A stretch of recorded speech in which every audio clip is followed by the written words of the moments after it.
बहुत पुरुषार्थ करने पर भी आपके दिन बदल नहीं रहे। कितना भी अच्छा करें लेकिन फिर भी घर में अनेक अनेक प्रकार के घाटे, अनेक प्रकार की प्रतिकूलताएं बनी हुई हैं। ऐसी परिस्थिति में क्या करना चाहिए?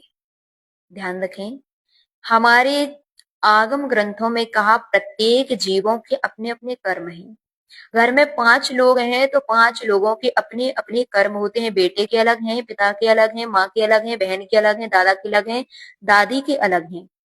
जब घर में इस प्रकार की परिस्थितियां घटित होती हैं, इसका तात्पर्य कि जो घर का कार्यभार निर्वाह करने वाला है, अर्थात उस घर का जो पुरुष है, उसके तीव्र पाप कर्म का उदय आ गया है। सामान्य भाषा में अगर कहें तो उसके दुर्भाग्य आ गए हैं। जैसे कई बार आप लोगों ने देखा होगा, किसी के घर में नई बहू आई तो उसके घर का पैसा बढ़ने बढ़ने लगता है। कभी किसी के घर में ऐसी बहू आई तो पैसा घटने घटने लगता है। कभी इसी प्रकार बच्चे के विषय में भी होता है, बच्चा घर में जन्म लेता है, बढ़ता बढ़ता जाता है सब कुछ। और कभी कभी ऐसे दुर्भाग्यशाली बच्चे का जन्म होता है कि उस घर में सब कुछ चौपट हो जाता है। कई बार ऐसा भी देखा गया कि किसी ने मिट्टी को भी हाथ में लिया और वह सोना बन गया। और कई बार ऐसा भी होता है कि सोने को भी हाथ में लेता है तो मिट्टी बनता है। क्यों? अपना अपना भाग्य है। हमारे यहाँ शास्त्रों में एक बहुत सुंदर कहानी आती है। एक करोड़पति आदमी जो प्रतिदिन 56 भोग खाता था, कि तभी एक दिन उसके सहसा भाव आए कि मुझे आज ज्वार की रोटी छाछ के साथ खाना है। ध्यान रखें, आपका अगर ऐसे निकृष्ट भोजन करने के भाव अगर हो रहे हैं तो समझ लो आपका पुण्य, आपका भाग्य भी निकृष्ट होने वाला है। बहू ने जैसे ही यह बात सुनी कि पिताजी के आज भाव ऐसे भोजन करने के हो रहे हैं, कहा 56 भोग छोड़ करके ये निकृष्ट भोजन के भाव आपके बन रहे हैं।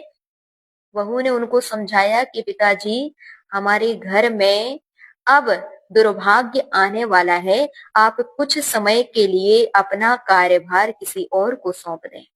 ससुर को ऐसा लगा कि शायद बहू मेरी जमीन जायदाद हड़पने वाली है, हड़पना चाहती है, इसलिए वो ऐसा बोल रही है। ससुर जी नहीं माने और कुछ ही दिनों में वैसा ही हुआ। बहू के कहे अनुसार दुर्भाग्य का ऐसा उदय आया कि घर के करोड़ों दीनारे अपने आप सहज सहज सहज सहज समाप्त होने लगे।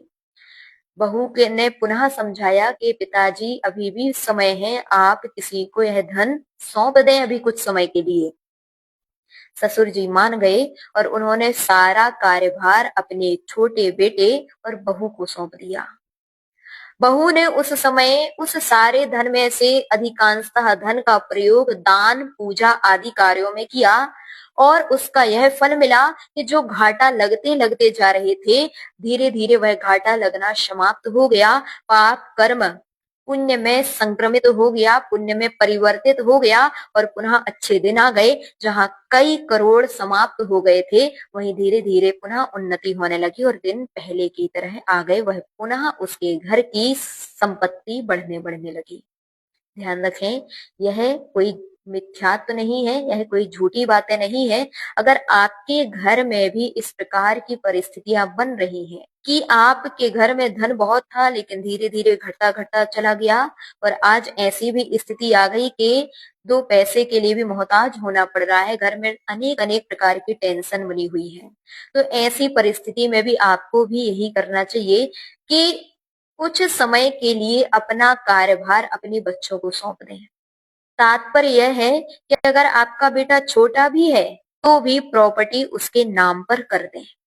इससे क्या होगा, उसके नाम पर की गई प्रॉपर्टी उसके पुण्य के योग से वह समाप्त नहीं होगी और बढ़ती बढ़ती जाएगी। क्योंकि आपके पाप कर्म का उदय चल रहा है, ऐसा जरूरी नहीं है कि पूरे परिवार का ही पाप कर्म का उदय चले। हो सकता है कि आपका बेटा भाग्यशाली हो और आपके बेटे के भाग्य से आपके घाटे लाभ में बदलने लग जाएं, फायदे में बदलने लग जाएं और आपके दिन पुनः परिवर्तित होकर के पुनः वैसे ही आ जाएं जैसे पहले थे और उससे भी बढ़कर के भी आ सकते हैं।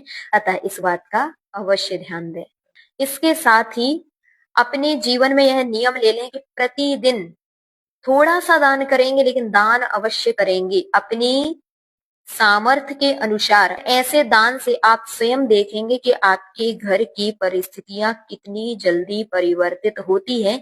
इससे हम लोगों ने साक्षात अनेक दृष्टांत देखे हैं, जिनके द्वारा हम लोग स्वयं समझ गए कि प्रत्येक व्यक्ति का अपना अपना भाग्य होता है। एक व्यक्ति अगर घर में दुर्भाग्यशाली है और घर उसी के निमित्त से चल रहा है तो वह घर पूर्ण रूपेण समाप्त होने की कगार में आ जाता है, और अगर वह परिवर्तित कर देता है तो वह घर पुनः पुनः उन्नति करने लगता है। अतः अगर आप भी चाहते हैं कि हमारे घाटे, हमारी हानियां लाभ में परिवर्तित हो जाएं, तो इस प्रकार का परिवर्तन करके अवश्य देखें, आपके जीवन में सफलता अवश्य मिलेगी।